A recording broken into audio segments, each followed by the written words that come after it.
来，告诉我，师傅究竟给你取了什么样的名字？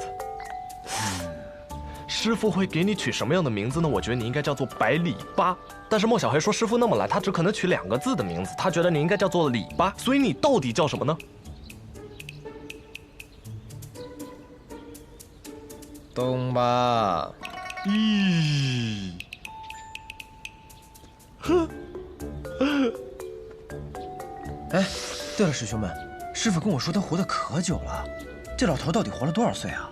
其实我们也不知道，去年吧，他刚过完他的80大寿，今年刚过完70大寿，明年估摸着也该过100岁宴了。他老人家就这样，出门就一张嘴，张口就来，甭理他。哼，东巴，雷二，东巴，雷二，东巴二。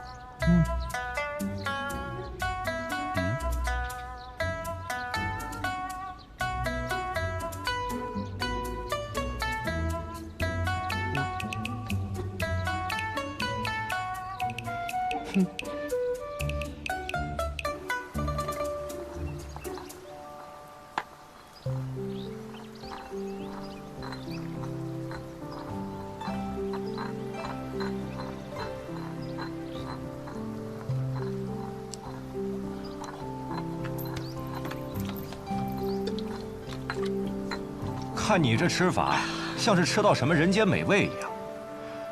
我也尝过一口，这只不过是能咸死一头牛的咸菜，还有前头镇上卖的最便宜的烧刀子，亏你还吃得这么香。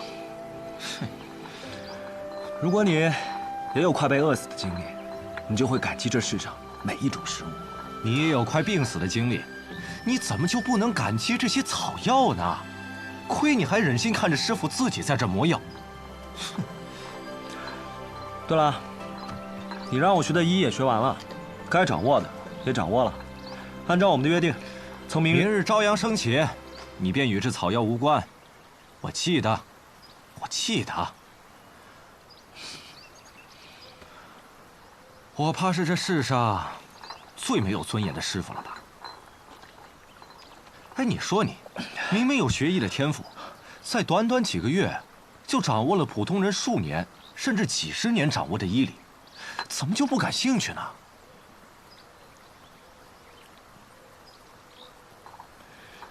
你在这山谷里住了多久？我12岁来到药王谷，如今也有26年了吧？这么久，你会感到孤独吗？这山谷这么僻静，都没有人来，就算是有人来，也都是像我这样的将死之人。我觉得，你这么好的医术，应该到外面才是。有些人想名扬天下，成就一番功业，也有人想安安静静的一个人待着。这世上每天有多少人死去，又有多少人出生，都是命运使然。即便我出去了，又能救多少人？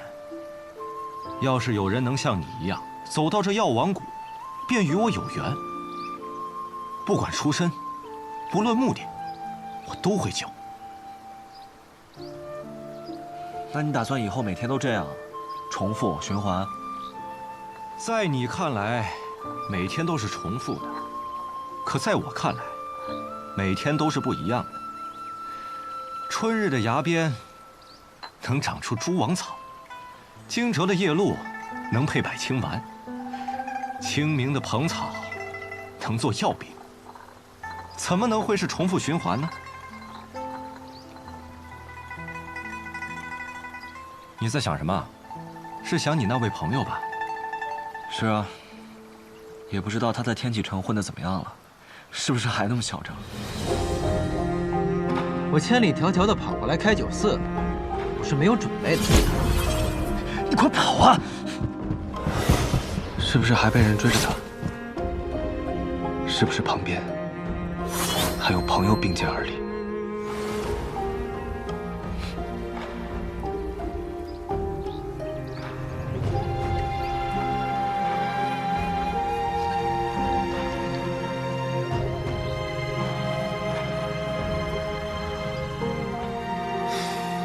其实，总有一日，我也会离开这药王谷，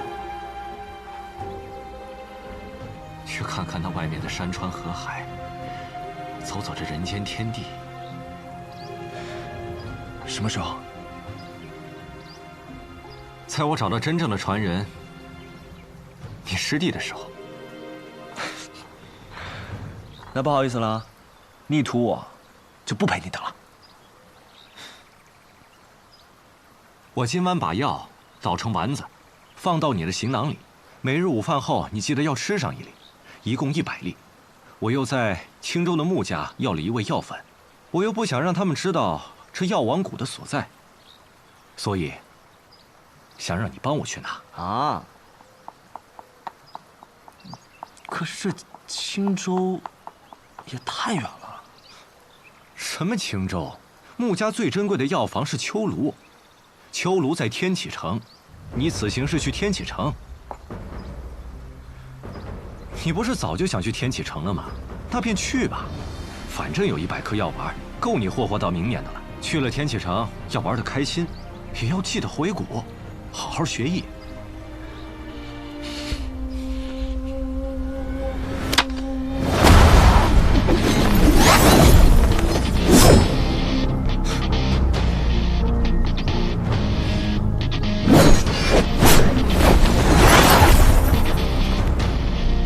我的药还没磨好呢，要不要这么心急？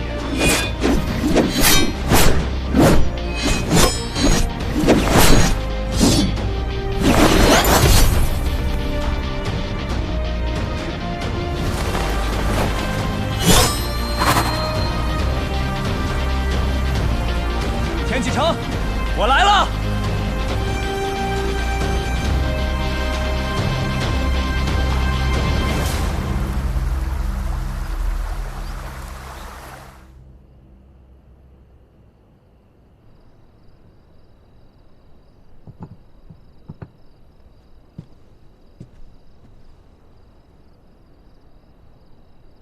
这一道叫笼中鸟，这一碟叫江湖远。叶公子，请。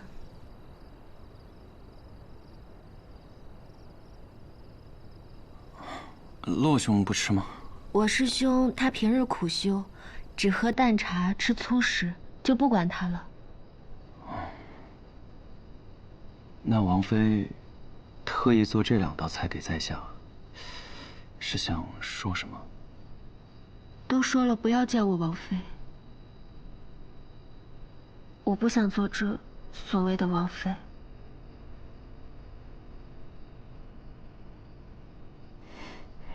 好，那姑娘，想说什么？不如问问叶公子为何留下？救命之恩，自当相报。不愧是我救下的人，我一打眼就知道你是一个讲义气、重恩情的好人。难道不是因为生了一副好皮囊吗？其实，我昏迷的时候，你们说的话，我都能听到。不要脸！好了，不开玩笑了。姑娘想让在下如何报恩，在下定当赴汤蹈火，在所不辞。不用那么严重，你给我讲讲外面的故事吧。等你讲完，我就放你走。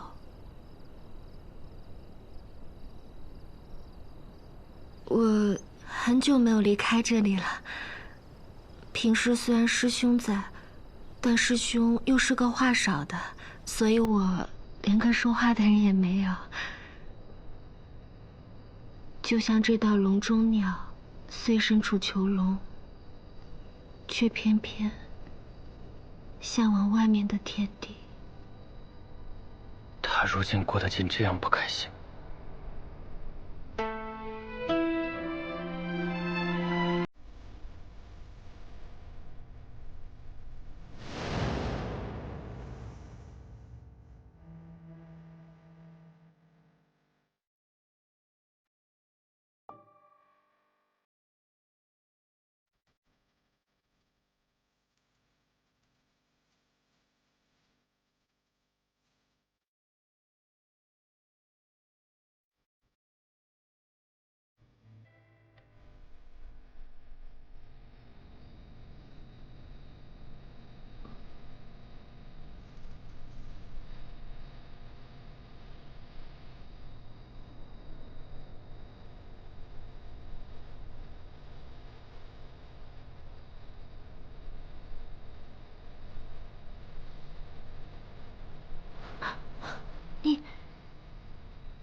叶子落头发上了。原来是叶子。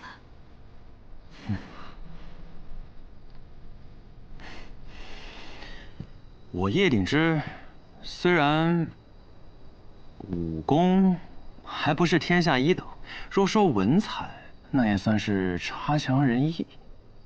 可若论去过的地方，姑娘怕是找遍整个天启城，也找不到如我这般的了。哦，那你都去过哪里？我先是去了西域32佛国，哦，那边有一座很有意思的城，是座空城，名叫木梁。13岁的时候，同我师父去了南绝，一边走一边练武，最难去过沐风之海。后边呢，我就去了北边，去了北蛮最北面的城市，碎叶。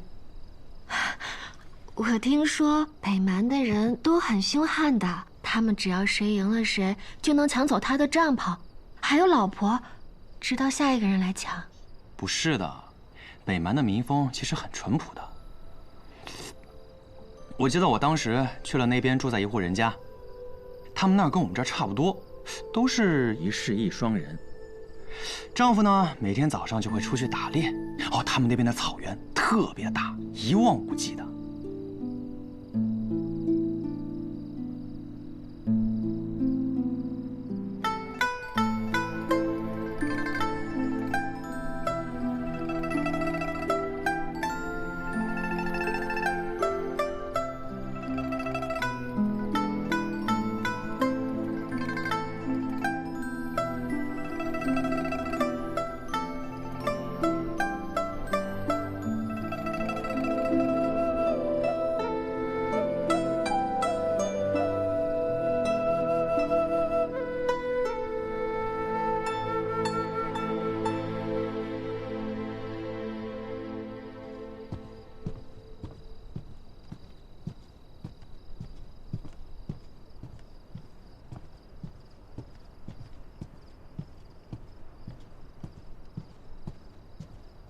师妹，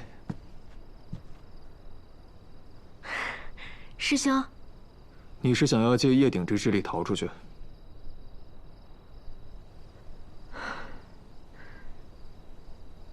师兄，我们从小一起长大，而如今，我是这笼中鸟，你是看笼人。你知道的，我不想嫁给景玉王，可我打不过你。但那个叶鼎之，他或许能打过你。打赢我，也不过就只是能走出这座王府罢了。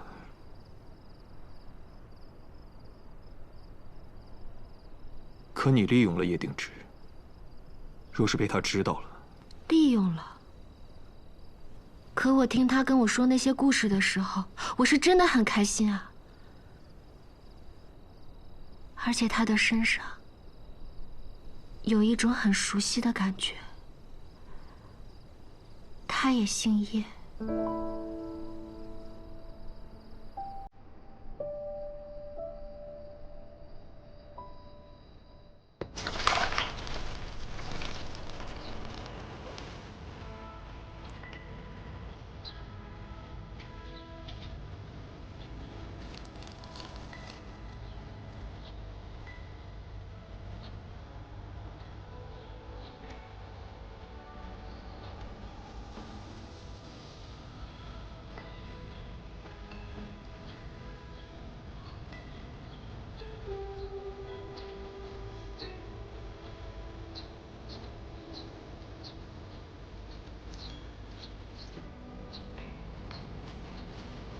久等了。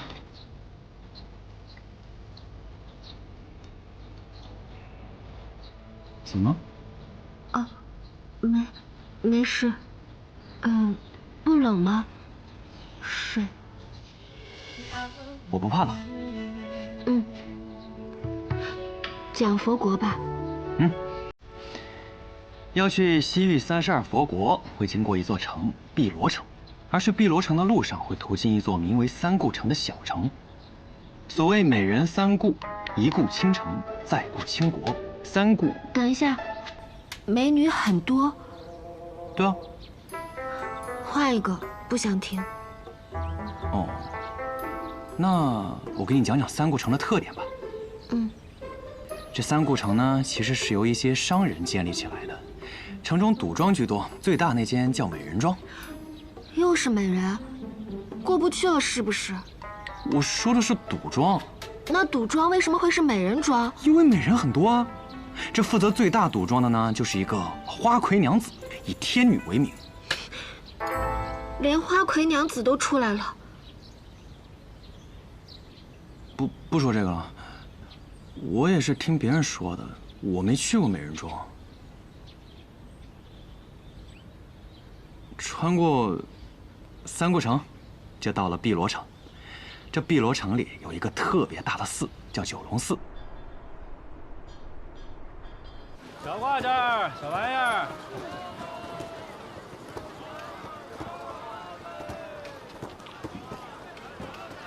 轩儿，书这么好看啊！李先生，哎，你还没回答我的问题呢。这天下间有书千万，就算我一日不停，一刻不歇，读到此时也读不完这世间之书。这对我而言是最大的遗憾。为了少一点遗憾，便只能抓紧时间多读些书。唉，有些人啊，读书读成了书呆子，但如果读的书多到连100个书呆子加起来都比不上的话，或许就能成为儒仙了。小子，你说你这师傅哪里比得上我？要武功不会武功，要名气没有名气，你还不如跟着我呢。这样吧，我给你破个例。我虽然已经收了关门弟子，但你仍然可以变成我的关门弟子，还多了一个字呢，如何？不要。你读的书没我师傅多。谁说的？我的年纪至少比他大2倍，我走过的桥比他走过的路要多了，我看过的书自然也比他20年前看过的还要多那么一点吧。我武功比他强啊。武功，从书上学就行了。哎呀，你呀，大概是这天底下唯一一个拒绝做我徒弟的人。先生此言差矣。你去问那田间的庄稼汉、青楼的花魁女，亦或是沃千金的富家翁，想必都不愿意做先生的弟子。每个人都有自己的生活，不是每个人都想要见证天下。哎呀，行了，我说不过你。哎，你此行的东西没忘了带吧？先生放心，不敢忘。正好。哎，走，先生给你接风去。走。嘿嘿。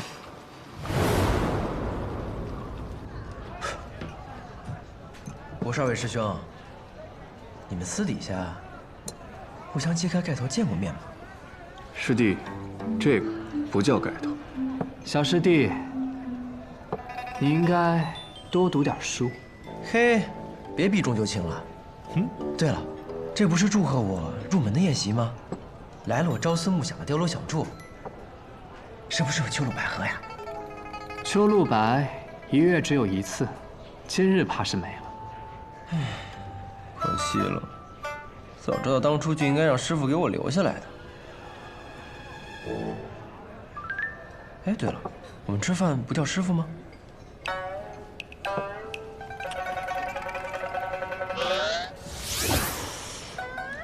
哼，小师弟，一般情况下来说，在这种场合不能叫他。什么场合？为何呀？哎，知道的越少，对你越好。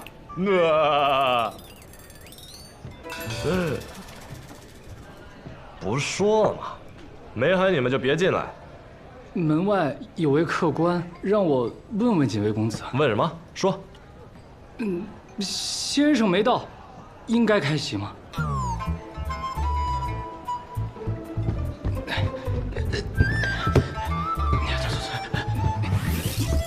好。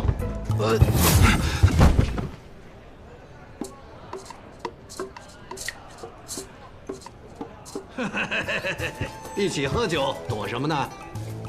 师傅，坐。熊儿，你也坐。叨扰了。谢轩，好久不见。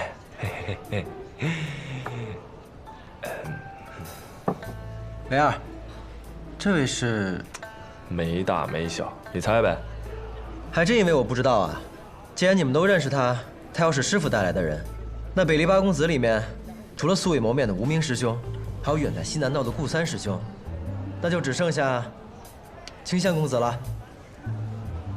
聪明啊，小东吧。师傅好久没有跟你们一块喝酒了，这么大手笔，应该是老七请的客吧？你们这位新来的小师弟小东巴初入师门，是应当好好庆祝庆祝。你们说吧，想怎么喝，为师奉陪。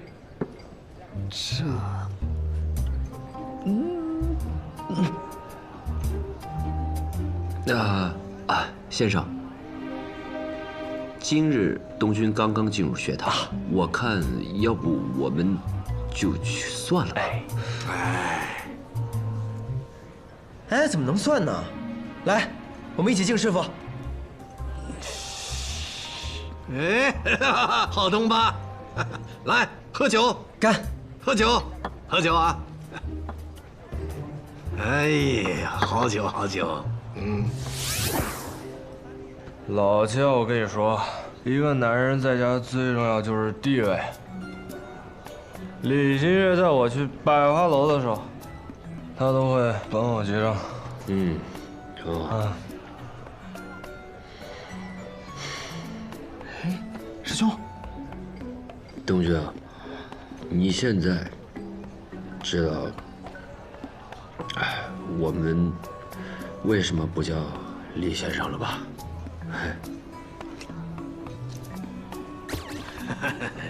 百年不忘人间梦啊，千杯不醉得长生啊！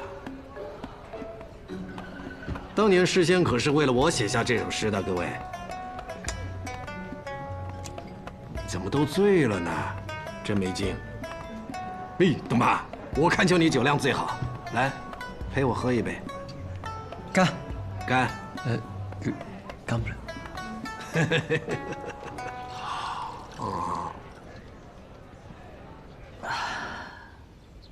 离开九龙寺呢，就到了佛国。哦，说到佛国，我在佛国还拜了一位高僧为禅师，学了1月佛法。再后来呢，我就遇到了我师父，他是个剑道宗师，来自南莒。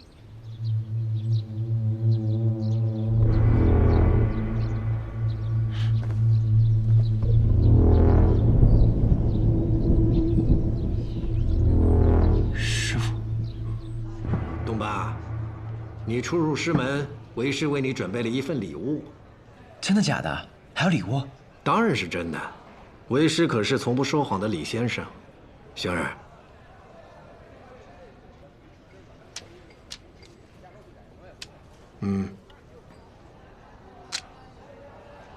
小白连服30杯，指尖浩气，响春雷。这可不是一般的书酿的，也不是普通的酒。你之前的师父古尘也看过此书，如今我把它送给你了，收好它。是戒。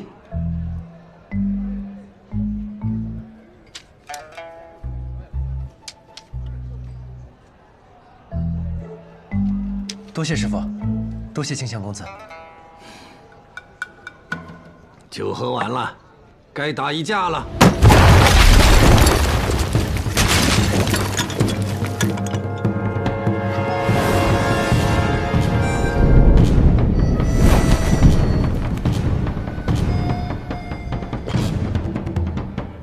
好强的剑气！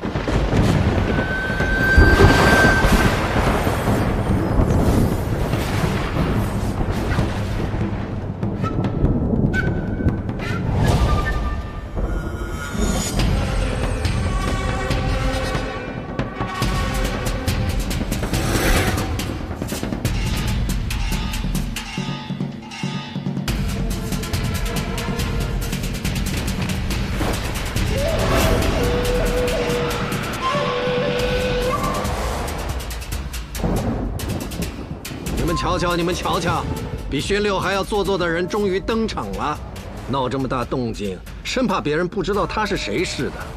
可是师傅，他是谁啊？他是剑仙羽生魔啊。李长生，好久不见，好像也不是那么想见你。他是男的？他是男的，可为什么？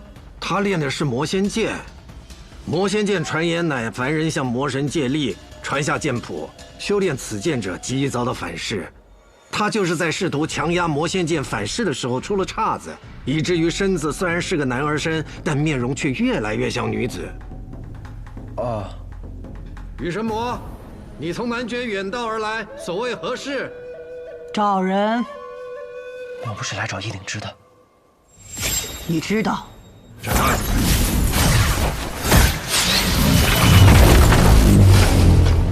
哎，你凭什么打人啊？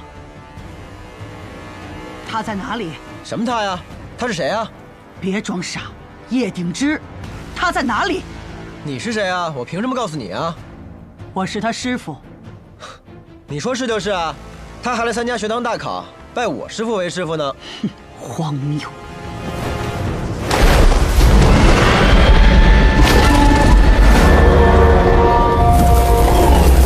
起剑！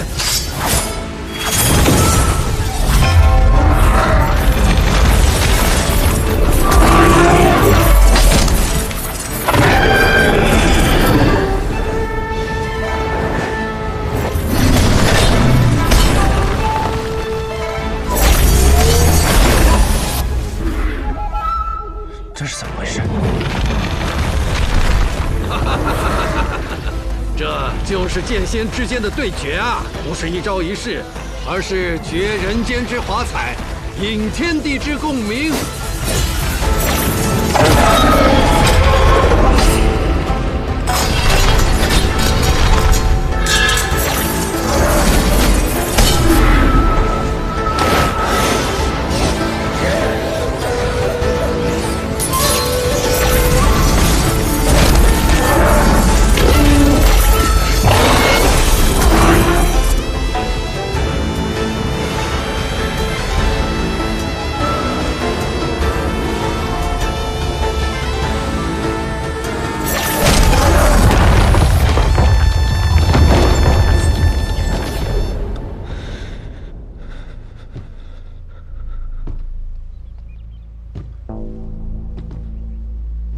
陛下，是羽生魔的旋风剑。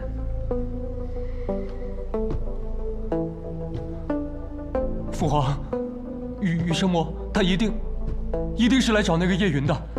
那乱臣贼子多年藏身南绝，习得一身高绝剑术，一定是羽生魔的徒弟。父皇，您不能再犹豫了呀！他是来报仇的。他要儿臣的命啊！儿臣虽然死不足惜，可儿臣更担心的是父皇您的安危啊！父皇，